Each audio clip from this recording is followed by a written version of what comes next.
আপনি আমার রক্তের সম্পর্কিত ভাই না হলেও আপনি আমার একজন দ্বীনী মুসলিম ভাই।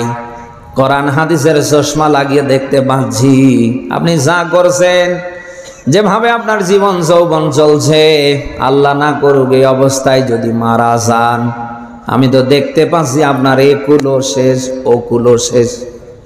বলেন বলেন বলেন। আমি ভাই হিসাবে আপনাকে বাঁচাতে চাই। যা করেছেন ছেড়ে দেন, বন্ধ করেন, ফিরে আসেন, আল্লাহর কোরআনের কাছে আসেন, নিজে প্রতিজ্ঞা করেন আমি কোরআন মানব। আগামীতে এটা কি করে মানানো যায় ওই পক্ষে কাজ করব। বিশ্বাস করুন, এই নিয়তে যদি কোরআনের কাছে আসতে পারেন, আপনার জীবনের কোনো অপরাধ আল্লাহ রাখবে না, সব অপরাধ কোরআনের কারণে আল্লাহ মাফ করে দেবে। আপনাদের শিক্ষার জন্য একটা ঘটনা বলছি। রাসূলের সাহাবী হযরতে আমর ইসলাম কবুল করার আগে নবীজিকে হত্যা করবার মতো কাজটা হাতে নিয়েছিলেন।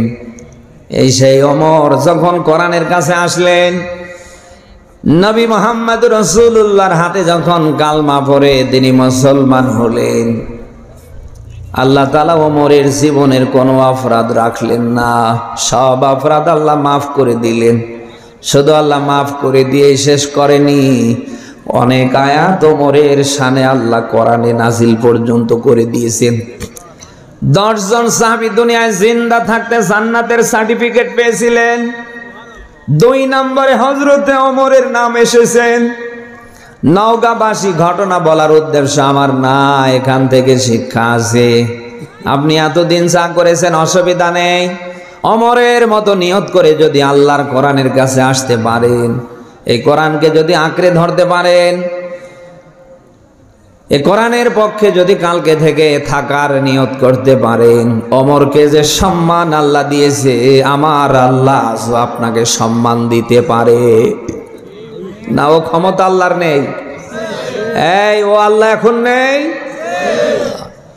যুগে যুগে কোরআনের কাছে যারাই এসেছে কারোর সম্মান কমেনি, বরং উল্টো দিকে আমার আল্লাহ বাড়িয়ে দিয়েছে।